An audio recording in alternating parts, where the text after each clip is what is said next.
Imagine an Egypt before the Great Pyramids pierced the clouds. Before Gizeh's wonders stood sentinel over the sands.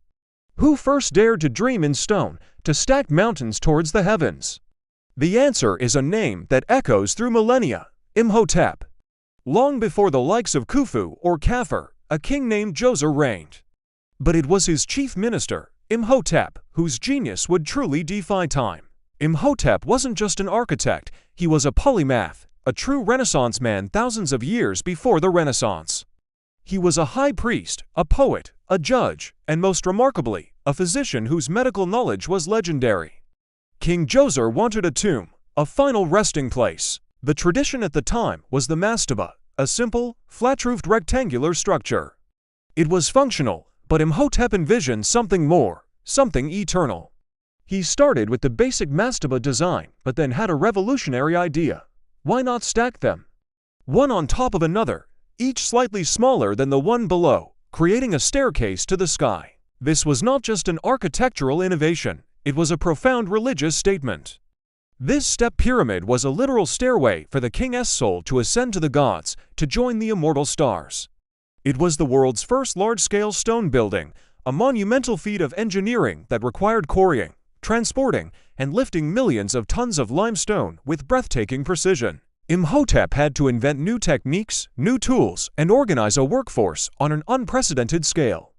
He wasn't just building a tomb, he was building a civilization's ambition.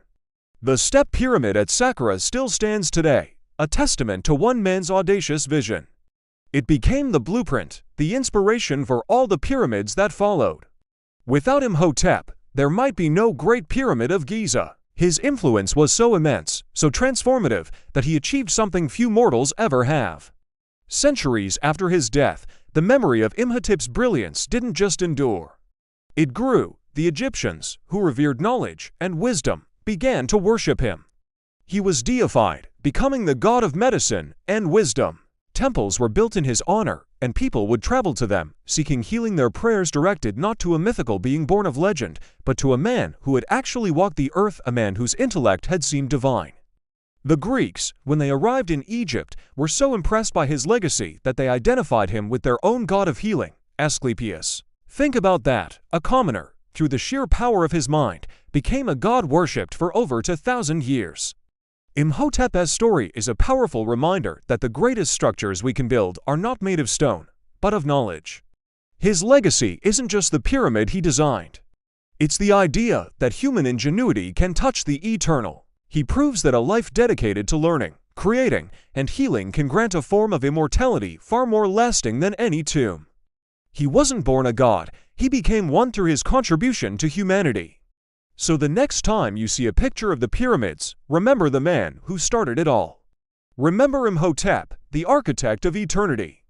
Thank you so much for joining me on this journey back in time.